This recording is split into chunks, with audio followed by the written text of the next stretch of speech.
Hey, what's up? Happy Women's History Month. It's your girl Cherie, Creative Director here at UWYI. Listen, we believe at UWYI that women should be in leadership, and we value the unique contributions that women are making to carry leadership and legacy forward. We also believe that youth need role models who can restore broken communities and systems. Listen, diverse leadership, ladies, has never been more important than it is today. And that's why UWYI is curating conversations like the ones you're about to hear about women in leadership to allow you the opportunity to celebrate the important roles that women play in our society and maybe identify some areas for improvement and focus. We hope you find these conversations powerful. Thanks for tuning in. I am here with my co-host, Noemi Chavez. What's up, girl? Hello, hello. Hey, and so much fun. I'm so happy to be here with you. And this is going to be, I think, not only a gift to us, but to all the gals and men who chime in and listen to the heart of what God's doing through his daughters. Yeah, I definitely agree. Now, we have somebody at the table.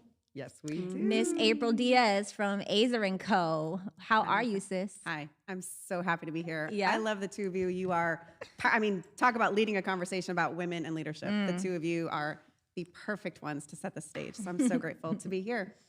Well, we have so much to talk about because I see you as a guru on how to not lead out in the world, but how to lead your dang self. Because I think before we even talk about women in leadership, leading in the world, we need to talk about how we're leading ourselves. And you have challenged me in that. In fact, with Azer & Co., you have helped me as a coach to get my life together, sis. So why don't you tell the people a little bit about who you are, what you do? Oh my gosh, that is the largest question, like softball to start this whole thing. I've been a leader my whole life, but I was never allowed to lead until God made it clear that that was how I had been gifted, and that was part of the Imago Dei that had been placed within me, was to lead. And so I have been trying to figure out for my whole life, like, how do I chart that pathway? What does it look like for me to use the gifts that I've been given when it was unacceptable and unwelcomed and not respected in the culture and in the places that I grew up in and initially kind of entered into the church world. But I have always believed that I follow God more than I follow man, literally or figuratively, and that is kind of the primary responsibility that I have as a person who happens to also be a woman. Yeah. So I'm a leader, I'm a wife, I'm a mother, and a whole bunch of other things, including a business owner, which is part of this conversation because I believe so deeply in who women are and how they are called to show up in this world that I've literally given my whole life to it. Yes, you have. Azer & Co., tell us about it. What is Azer & Co.? Yeah, we're a coaching company that is all about activating women to live and lead with wholeness. And we are really committed to helping women within the 6 unique but interconnected dimensions of wholeness to move forward. So it's physical, emotional, mental, relational, spiritual, and renewal. And when one area is not working to its fullest capacity, it shows up in another area because that's how we've been created, is to live with wholeness. And so we help women to move from where it is that they are to where it is that they want to be.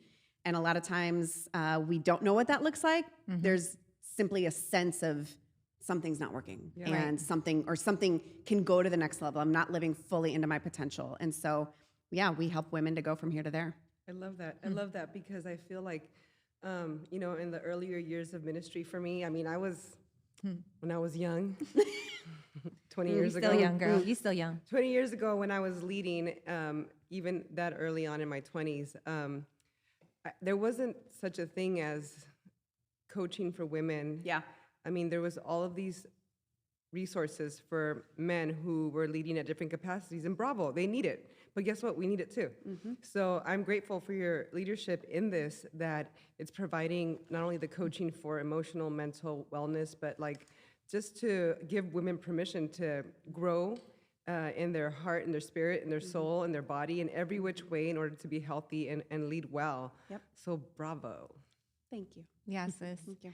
Look, we're going to jump into it Yep. because I feel like, again, before we can lead in the world, we have got to learn how to lead ourselves. And so you meet with women literally daily. You're coaching women leaders daily. I want to know, what are some of the leadership woes that you are hearing over and over again from women today?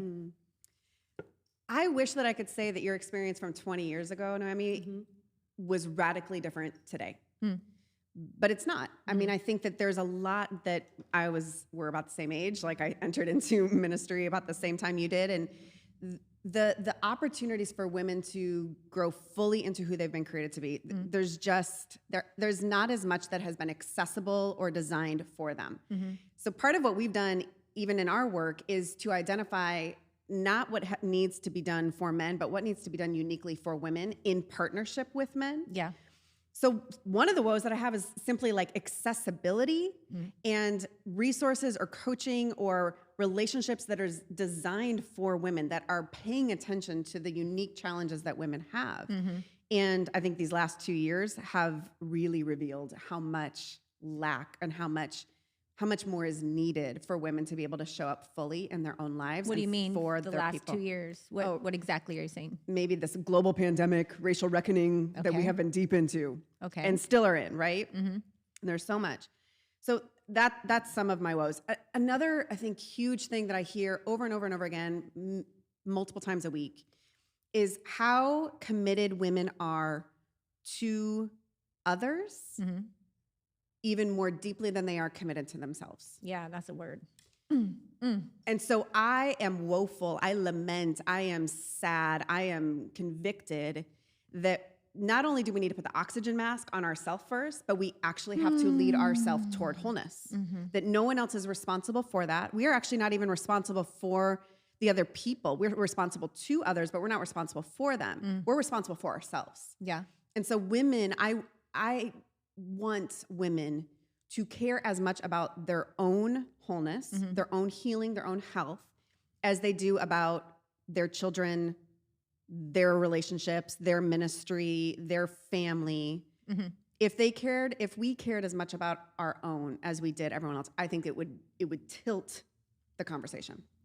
You know, it's interesting because I've been doing a lot of work surrounding my family of origin and trauma and all of that stuff. And Good work. I really have become aware that a lot of the sicknesses that we as women carry, the autoimmune diseases, are because we are not taking care of ourselves. We are holding stuff in our bodies too long. We're not caring for our mental health.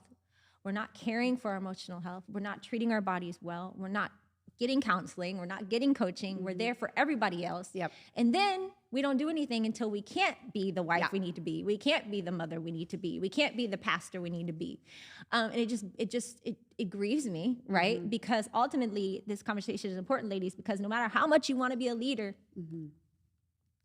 if you're not taking care of yourself, Jesus you aren't going to says- be able to show up and lead. Jesus says in the Gospels, what is the benefit if you gain the whole world and you lose your soul?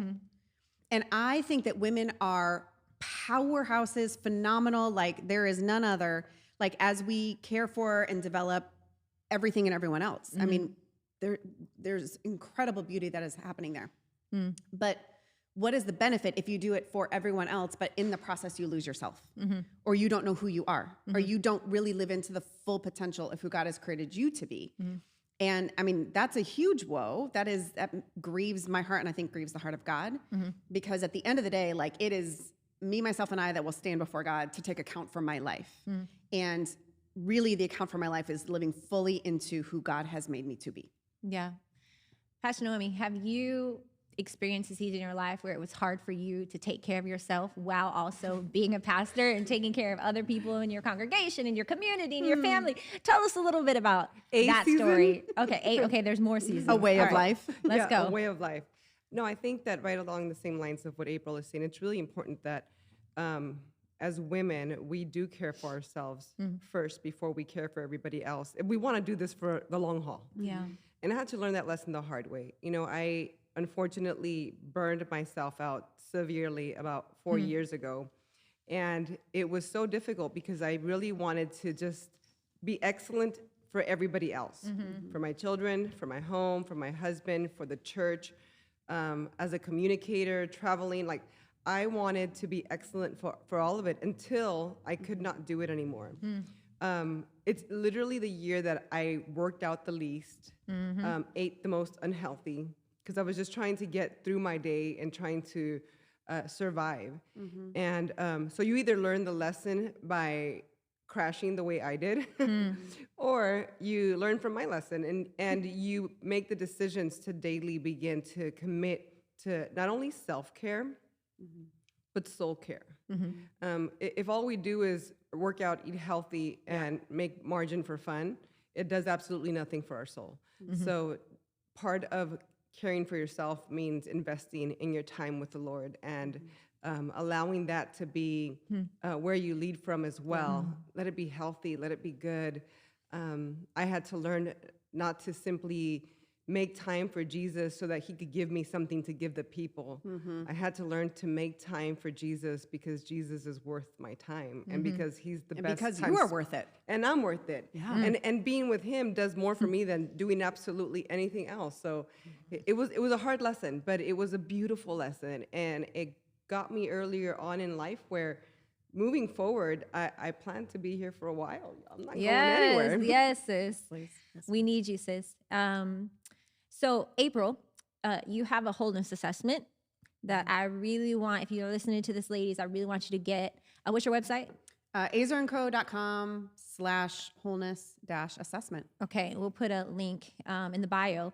But I did that wholeness assessment before I walked into this year. Yep. And it took me through, ladies, how am I treating my body? Like, how much water am I drinking? How am I eating? How is my exercise? It took me through my meditation, my breathing. How long am I sitting sedentary when I'm working, right? Am I getting up every hour? I wasn't doing any of this stuff. Like, it was taking me through my spiritual life. It was taking me through my relationships. Are my relationships healthy? Are my friendships healthy? Do I have community? Am I nurturing community? What is my dreams? And how am I cultivating them? Or am I just sitting on them, hoping they're going to happen, but not making any steps toward them? When I looked at everything holistically in my life, I realized I had to make some drastic changes coming into this year. And I am making those changes. Yes, you are. And I am doing it not because I want to just like slay all day, be like a boss woman. You know, I'm doing it because I want to be a dope leader, because God's called me to be a dope leader. And I want to be a role model. I want to be example to young women, carrying her forward, carrying legacy of women that have been dope leaders. I want to carry it forward, but I can't carry it forward if I'm a hot mess. And so I really just, like you said, personal responsibility. I had to get myself together. This year is all about getting myself together, but it's not condemnation. What you've taught me, right? It's, you're worth it. Like, you're worthy. I'm worthy of that time. I'm worthy of loving myself. I'm worthy of being loved. Like, I'm worthy. I belong already. Like, I think as women, we spend so much time trying to belong when the Father's like, you already belong. Yeah. And if you operate from the space of I belong, it changes everything. So, girl, tell me about that. Like, I feel like you understand these things really, really well. Yeah, I mean, I understand it from a personal experience. Like, really, this work just oozes out of my own life and my own struggles, my own challenges, my own brokenness, my own time in therapy, all of that. But it also emerges from the stories of these women. I mean, I've coached over 1,000 people in the last 8 or 9 years, and a lot of them have been women. And hearing these stories and doing the work of, like, how is it that God has actually created us? Like, what's the science here? And then what's the art? Like, there's a beautiful, mysterious, messy thing about who we are as people. Like, we are 3 very different humans, but we also have a lot that is in common with each other, because there's nothing uncommon to us, right? Yeah. We are connected and we belong together. So I think part of what I hear in your story, and, you know, I have a fairly front row seats to your own life. And my friend, she's my girl. We're friends. Is that it's all about transformation. It's not about trying. It's not about proving. It's not about shame. It's not about trying to be you or you know, the woman who got me into leadership. Like, it is about who God has made me to be and being transformed day after day. And transformation, how I best describe it, is a shift in purpose. It is being made new and shifting from who you are to who it is that you are intended to be. And so that shift and that newness is really difficult because because we're content in our old ways, right? The old self is hard to die. It's a safe place too, because we know it. Yes, yes. It's comfy. But it It's doesn't those serve pajamas you us. wore all through 2020. They were nasty by the Literally end wore of the same 2020. outfit for Okay. like a year. Yes. But it's about transformation. So that's what I would have to say about this whole thing is like being faced with reality can be really scary, right? It can be very intimidating and feel very overwhelming. But I think my hope for women, particularly women who lead, is that we would become increasingly courageous to look in the mirror and to look at what is reality and go, there is a better way forward. And we are equipped to do that. Like we are designed to transform. So that is the way forward for us, particularly if we're going to take up space and leadership as God has gifted us and called us to do so. And Azer & Co. is fully functioning. April is totally available. She is a coach, and she is coaching women on the daily. So where can they sign up? Like, what do you have going on right now? If women are listening right now and they're like, yeah, I need to like really, really get myself together, what do they do? How do they connect with you? Okay, so first I would actually say you don't need to get yourself together. Okay, sorry. See? Yeah. Language change. Right? And language is, we talk about Very language, right? important. We reveal ourselves in our language. So we don't need to get ourselves together. We're not trying to prove, we're not trying to shame, none of that is beneficial. There's an invitation into becoming more of who God has made us to be. So, I mean, go to azerandco.com. That's the best place. We got all kinds of things going on. But ultimately, it's to activate you to live and lead with wholeness because we need for you to show up at the leadership tables. We need you to design new tables. We need you to show up in random, places that don't exist yet, that God is inviting us to really equip and bring more of heaven on earth. Amen to that. Yeah. Gracias. De nada. So we're naming this content for Women's History Month, Carry Her Forward. And the interesting thing, when I was thinking about this, I was thinking about asking you, who's a woman that has shaped your leadership journey and how are you carrying her forward? But I want to switch it a bit. I want to switch it to say, April, when you look in the mirror and you see her, which is you, how are you carrying you forward, girl? What's happening right now? How are you carrying you forward? You are her. Oh, so good. The first thing that comes to mind is a presentness in my own body. Yeah. A rootedness and a connectedness to what is happening in my skin, what is going on in my heart, what am I feeling, being aware of God's presence with me. So a very, very much a grounding here and now, because I live in the future. I live in what is not yet. Like that is my favorite place to be. But God is here now with us in this conversation, right? Yes. So that is first and foremost is there's this calling and invitation for me to be here now. Yeah. Second of all, when I look in the mirror, I feel proud. I've done a lot of work internally in this business, as a leader, as a mom, as a wife. Like I take those responsibilities incredibly seriously. I take great pride and great measure in how it is that I show up in my life. And so I feel proud of who I am today. I feel proud of who I've become. I feel proud of who I'm becoming. I feel a great sense of the best is yet to come. Yeah. But it's here. It's right here, right now. And Beautiful. so I'm very grateful for all of that. I love it. Woo! So we are going to close up here. Pastor Noemi, do you have anything you want to just share as we close? Yeah, I think that that's something that every child of God should aspire to, to be fully present and love who you are right now and embrace the process of becoming the better version of who God created you to be and commit to that, right? Like And it's not just a better version, it's the discovery process of what it means to uncover the things God. And I'm grateful for your leadership in this and walking with so many people through that discovery. I believe that when we get to do this as leaders at different capacities in different spaces, God gives us like the honor of seeing people have those moments of aha in their lives. Yeah. Where they see themselves through a lens that is not belittling, but more so celebrating and also empowering, commissioning, releasing. So thank you for that, April. Yeah. It's a joy.